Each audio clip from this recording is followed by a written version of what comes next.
Alright, Moon Knight, episode 3, another great episode. And in this episode, it was Mark that was majority in charge of the body, and Steven was actually the one pushed to the side. Now, Mark is still on the hunt for Arthur, of course, who has the scarab and is getting closer to Ahmed'S tomb. Arthur, by the way, played so well by Ethan Hawke. I know they mentioned this last week, but he's really good. He seems like perfect casting for the role. But either way, as Arthur is getting closer to Ahmed'S tomb, Mark/Steven needs to find an alternative way to get to it. So he has to hook up with his wife/not wife in order to help get information so they can find an alternative route to it. This was another really fun episode. It starts you off pretty like action heavy with Mark getting in a fight with a group of people that he's trying to interrogate, but it also throws some mystery in when this happens because he ends up killing these fellas, but he's not aware of it, so he asks Steven about it and Steven's not aware of it. And the thing is, we know as a viewer that Mark didn't do it, so either Steven's lying about who he really is, or there is another personality in this body, or another persona even, and maybe there's more than one. You know, how far does this sort of split personality go? You know, does it go all the way out like,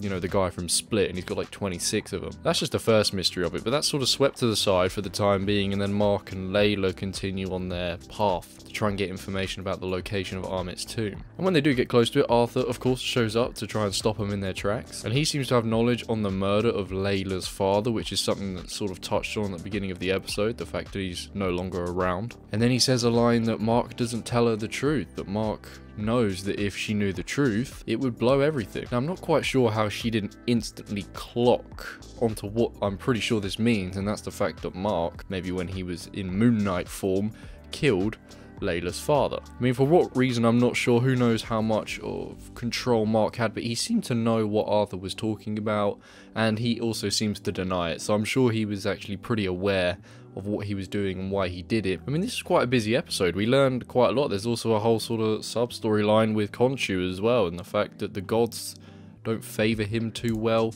They don't like the way he's playing the game, in a sense. They're kind of giving him his last warning that if he commits one more act, you know, or breaks another law in the eyes of the gods, he will be punished. And Khonshu has to do this so that Mark and Layla can get the location of the tomb. Very cool scene when he's like moving the stars around. That would be so trippy. But yeah, the gods aren't pleased with him. He's broke the law again, so they sort of put him into stone. They kind of turn him into like a stone figure, and he's trapped in there, and I'm guessing only they can release him. But in doing so, Mark and Layla now know where the tomb is, so that sets up the next episode very nicely. But with Khonshu essentially banished, I wonder if Mark/Steven can even summon the suit, because I'm guessing that's how they summon the suit. It's through Khonshu, of course. So are they actually going to be able to summon it when he's not around? And possibly they're on their own, and maybe when it comes to it, you know, because they don't have the suit, Ahmed will be, you know, released from the tomb, and Mark/Steven will have to convince the other gods that Khonshu needs to be released so that everything can be stopped. I mean, the way this show's going, it could sort of go any way. It's kind of hard to predict what's going to happen in each episode, but I mean, I feel like